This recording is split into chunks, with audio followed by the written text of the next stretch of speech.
Assalamualaikum warahmatullahi wabarakatuh.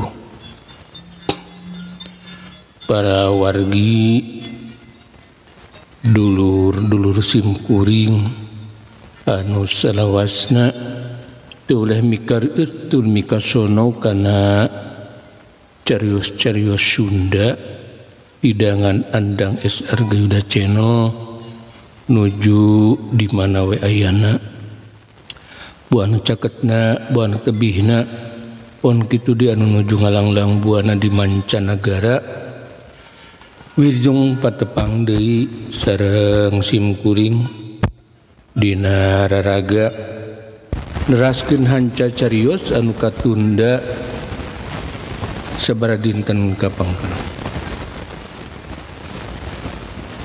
Nyaeta carios nyambung anu judulna Jawara Tatar Galuh. Pamugi wae para wargi nuju aya dina kawilujengan, aya dina panangtayangan kersaning Gusti Jat Allah Rabbul Alamin, sehat lahir sehat batin. Kalayan naon anu didugikeun ku pribados pamugi tiasa ngajantenkeun hiburan, tiasa ngajantenkeun pang beberahmana kanggo sakur anu ngadangukeunana atuh dina dinten ieu teh panginten parantos dugi ka bagian 20 genepnya.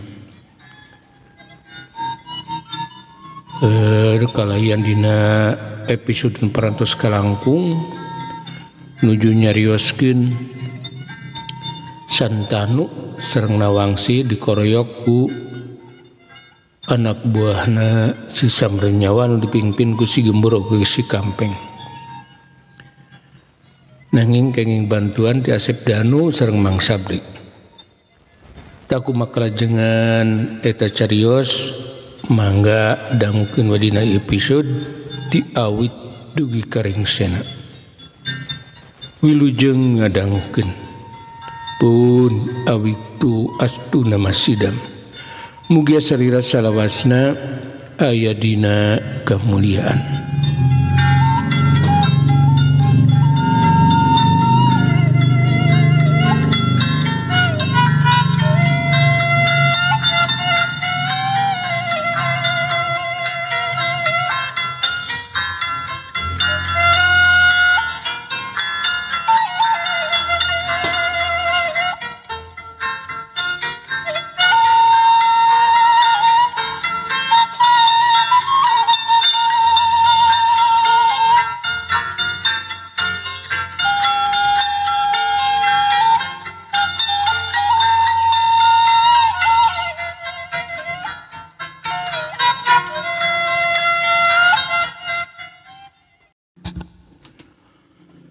Jawara Tatar Galuh bagian ke-20 genep karya na Andang SR Gayuda karya simkuring.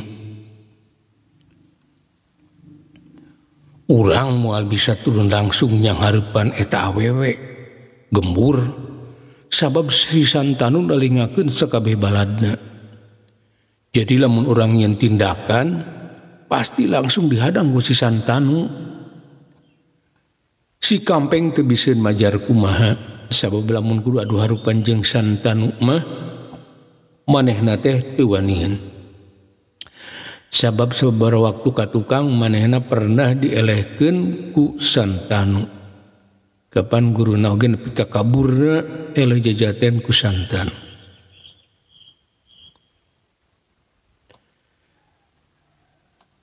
Ari anu keur diomongkeunana nyaeta Nawangsi. Harita teh keur ngamuk nguwak-ngawik pangoroyokna. Sekali ngabentak teu deui anu ngajerit maratan langit. Ciat modar sia.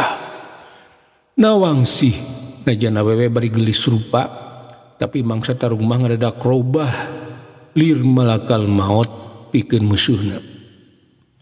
Bedogna terus-terusan menang korban taya ampun. Tulung ieu Saurang anu ngoroyok nawangsi ngajerit panjang. Pepeuteyanana ngomplah kasebet bedogna wangsi. Bedogna ngaceleng kanu jauh. Saterusna lumpat ngajuhan pakalangan bari muringis nahan kanyeri. Aduh, tobat. Keur kitu kadenge anu ngajerit. Oreng anu ngeroyok Asep Danu. Awakna baloboran ku getih kakeunaan ku sabetan bedog Asep Danu anu ngadadak kabawakeun jadi garang.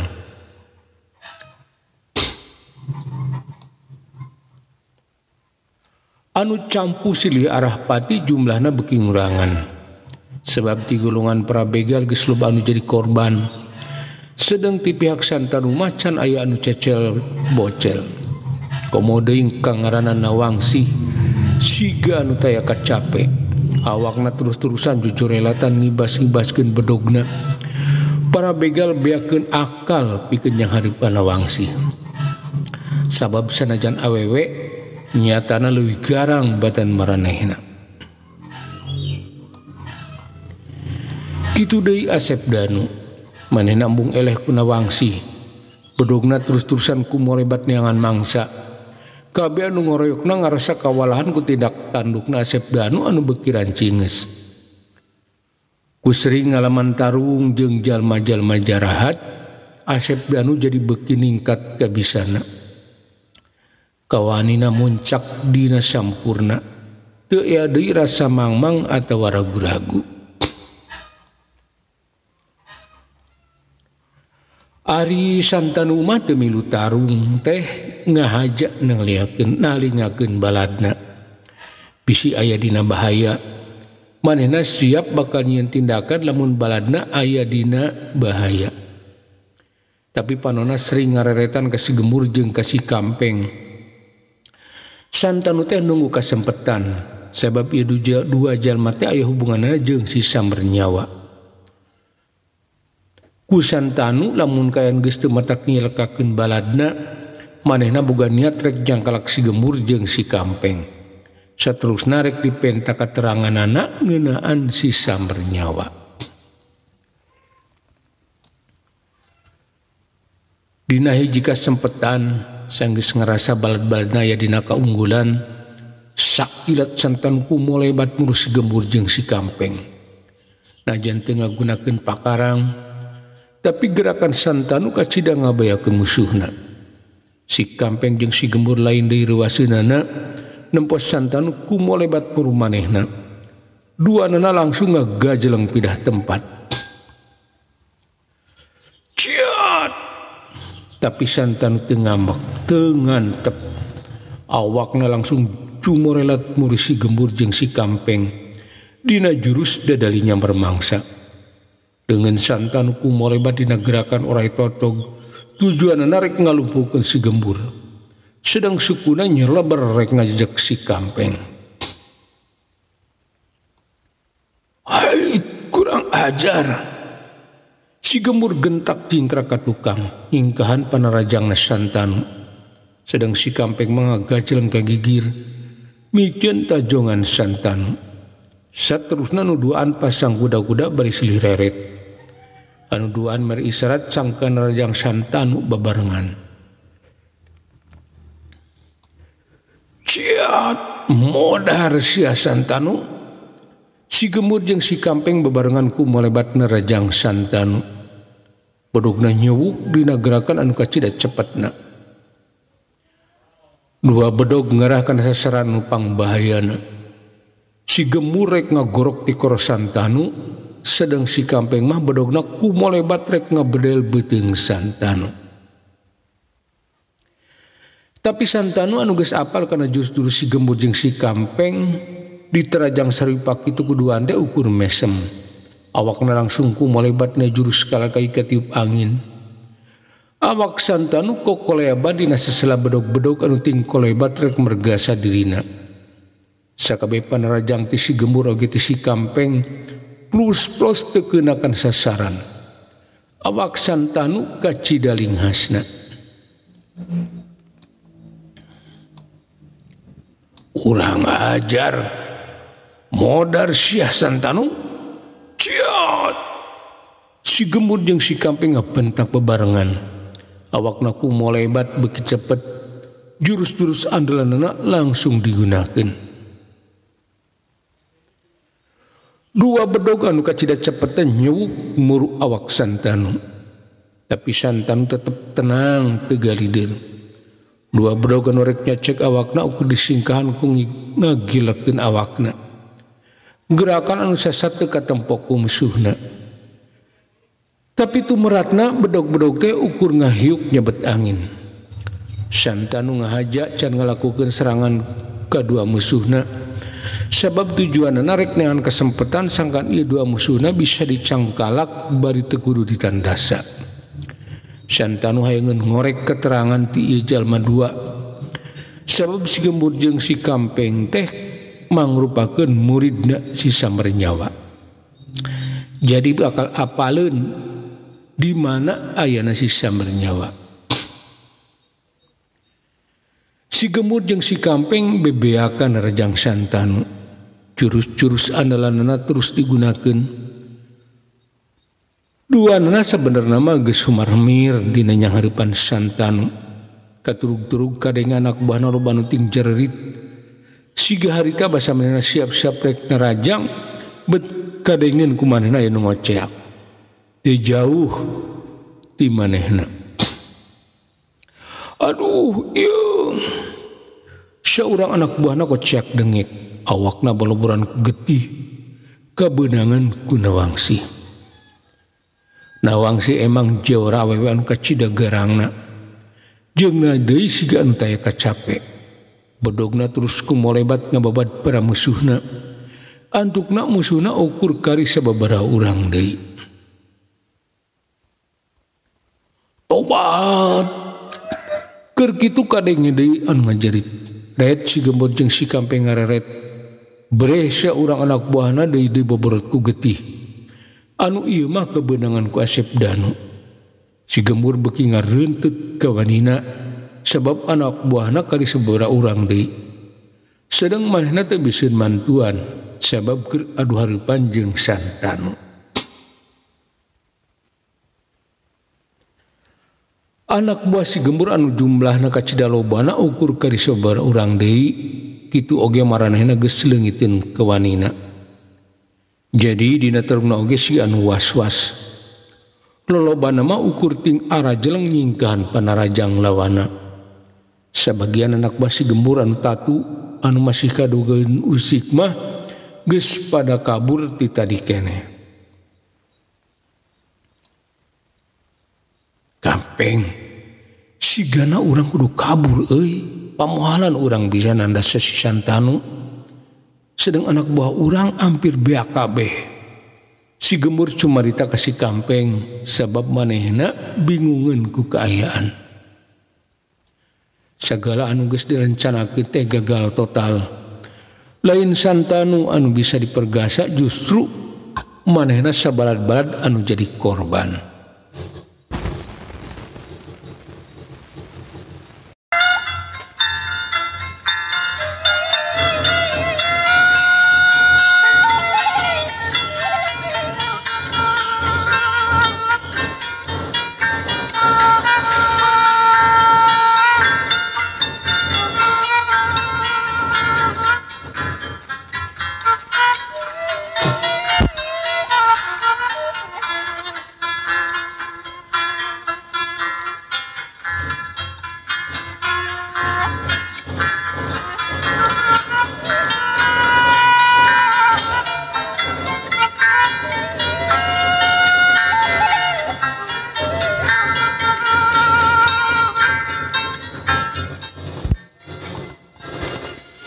Ke punten ngasaheula sakedah para wargi sakantenan simkuring sejangering ngemutan ke para wargi anu kalersan nuju ngadangukeun ieu dongeng atuh utamina panginten kanu nembeannya bilih YouTube nanti acan di subscribe punten di subscribe bila kalian tong hilap like na oge komentarna teu aya sanes supados mana sim kuring medar dilalakon enggal dina kalajengan ieu carios tiasa langsung nembongan dina YouTube para wargi.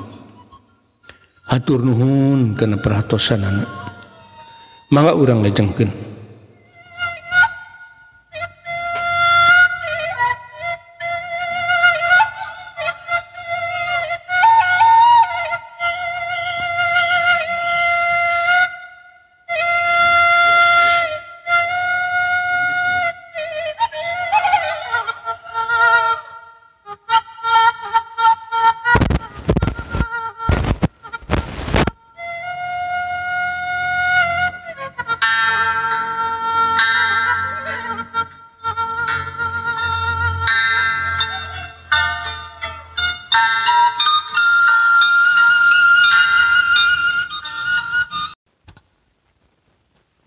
Lamun kabur, kumaha urang nyaritakeun jadi guru. Mun apelun urang kabur, urang bakal cilaka. Kawas teu apal wae kana tabiat guru. Si Kampeng nyawad caritaan si Gembur. Sabab manehna sieun ku guruna, ku si samar nyawa anu kacida kejemna. Pangadatanana teu kaopan. Lamun apelun manehna kabur, pasti bakal ditandasa. Montong ting harulang wae Gembur oge Kampeng sor geura maju deui. Ari nya mah marane ngaku murid si samar nyawa.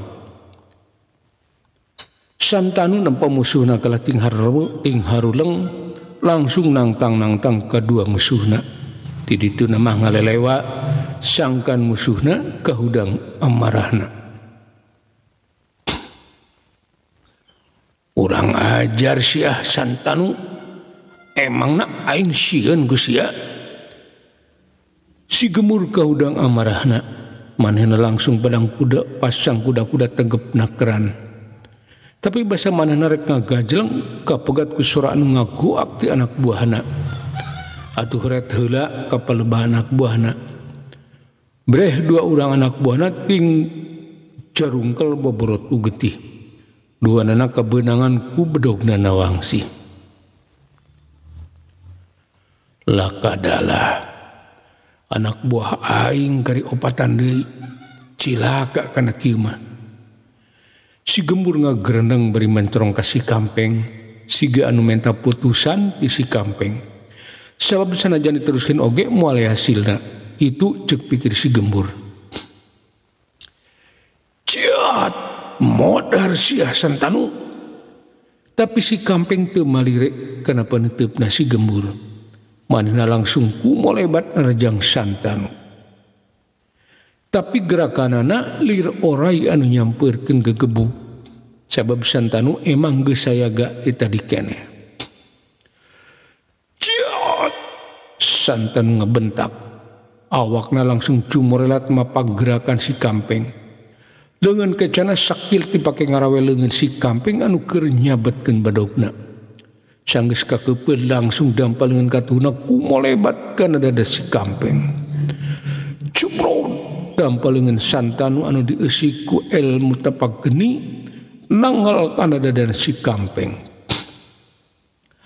Aduh, tobat. Si Kampeng langsung ngajerit panjang. Awakna ngagedebluk di bandemah. Bari leungeun katuhna masih aya dina cekelan Santanu. Saterusna awak si Kampeng anu ngagogoler teh ditincak ku Santanu. Kabur barudak. Si Gembur anu ti tadi geus hayangeun kabur barang nyaksian si Kampeng ngagogoler bari utah getih langsung luncat ke jero leuweung. Saterusna mangpret tiba paretot. Teu nolih ka si Kampeng anu teu walakaya. Atuh anak buahna nu kari opat urang deui langsung kabur nuturkeun si Gembur. Ampun Santanu, kula minta dileupaskeun. Si Kampeng bari humargung maksakeun cumarita ka Santanu. Manehna hayangeun dileupaskeun sabab babaturanna kabeh oge geus pada kabur. Saha eta teh Kang siga anu kenalin ka Akang? Nawangsian geus aya digireun Santanu ngarasa heran reh eta jalma jahat teh siga anu geus wawuheun ka Santanu. ieu teh salah seorang kepercayaan si Sambernyawa muridna santanu langsung ngabejakeun si Kampeng kana wangsih yen si Kampeng teh anak buah si Sambernyawa usung esangna anu pang dipercayana mautan wae atuh Kang dirupa ge kuliah kena ngarudoho deui urang da wangsih cuma galak sabab ngewaeun pisan ka jelema nu jahat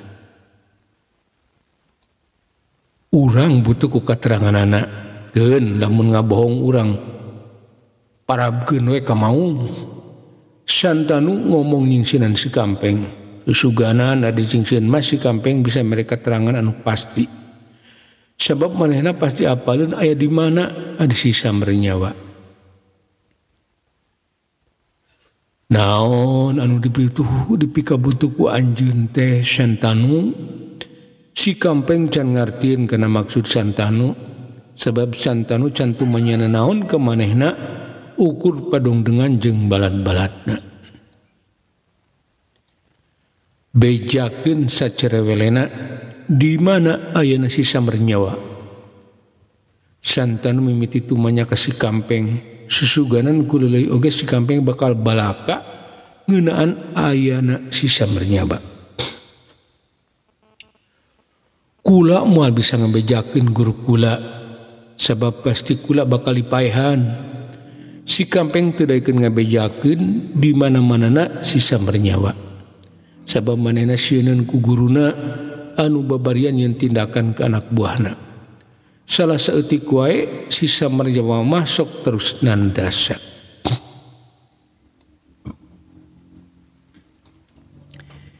kieu wae ayeuna mah anjeun kakeunan aji tapak geni mun teu diuberan ku kula mangka anjeun bakal lumpuh saumur hirup santanu cumarita ka si Kampeng setengah ngancam sebab saenyana lamun si Kampeng teh diuberan ku santanu manehna bakal ngalaman lumpuh anu kacidalilana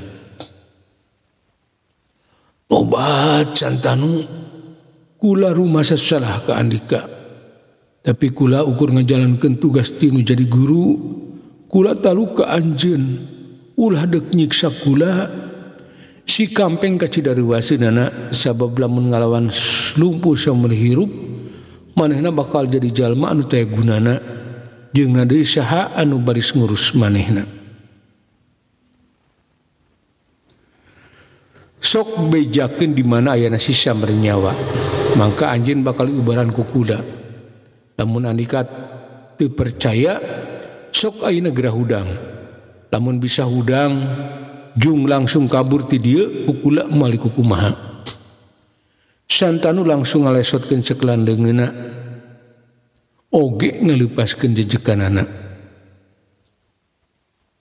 si Kampeng barang ngareungeuk kecapan santanu langsung uniang rek udang tapi anehna awakna teu bisa usik malik sakujur awakna leuleus taya tangan pangawasa antukna manehna nyuksuk bari ceurik minta ampun ka santanu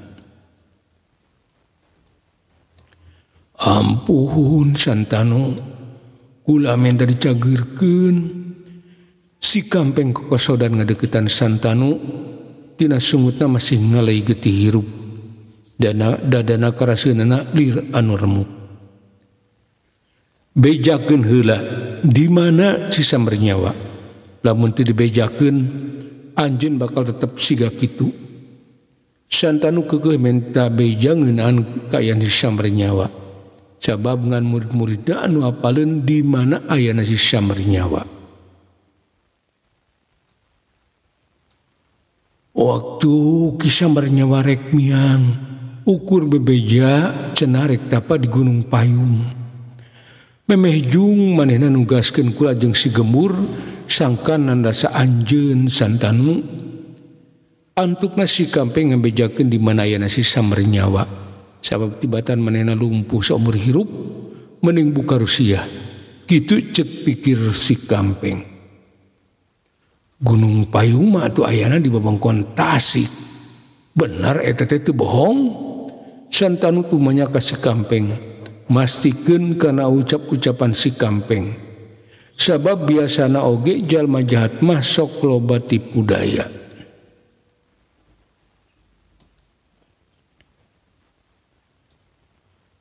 Kula sumpah naon anu dibejakeun kula saestuna kitu. Kula minta dicageurkeun, kalian kula janji moal deuk kumaha di ka Andika.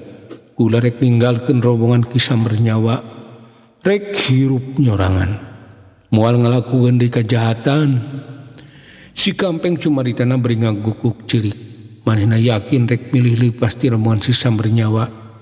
Sabab ceuk pikirna teh mangpaatna. Geuning ayeuna oge ukur ngagoler teu walakaya bari pada ninggalkeun ku balad-baladna.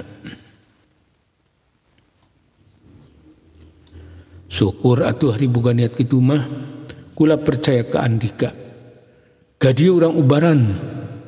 Sanggeus ngomong kitu Santanu langsung ngerampa dadana si Kampeng. Saterusna mapatkeun aji panguasana. Udang Kampeng, ayeuna mah Andika geus bisa usik deui. Ngan pangabisa Andika moal bisa digunakeun deui dina waktu anu lila. Lamun maksakeun Andika bakal perlaya. Santanu nitah hudang ka si Kampeng sabab geus cager deui tina tatu di jerona.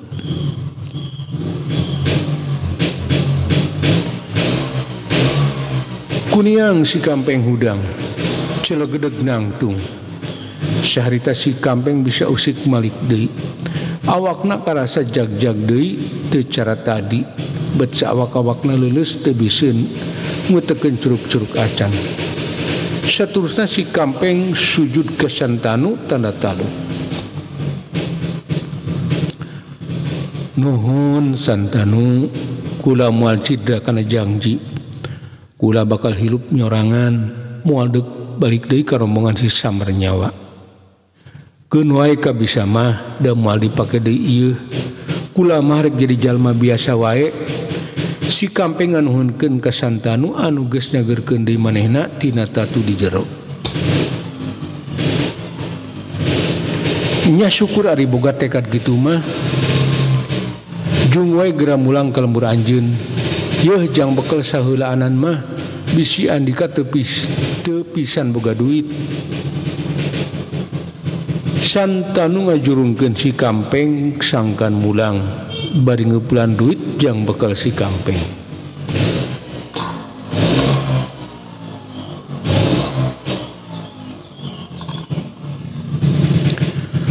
Duh tobat Santanu, geuning anjeun teh jalma nu ngabogaan hate mulia.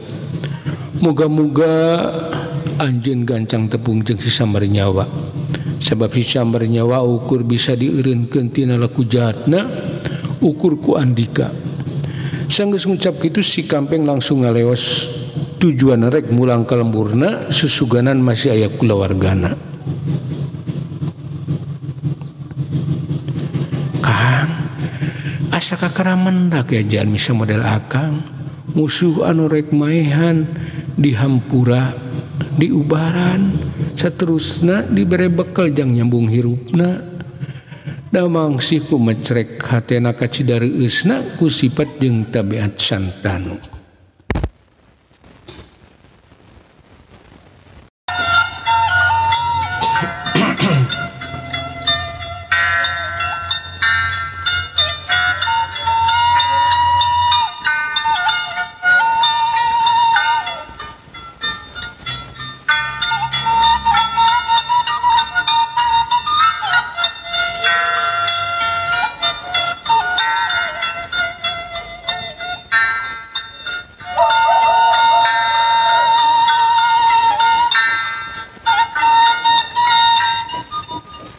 Pun para wargi rupina carus nyambung anu judulna Jawara Tergaluh bagian ke-26 dicekapkeun mung dugi ka dieu. Enjing atanapi pageto manawi urang dipareng umur anu panjang tiasa ditepangkeun deui dina kalejengan ieu carios.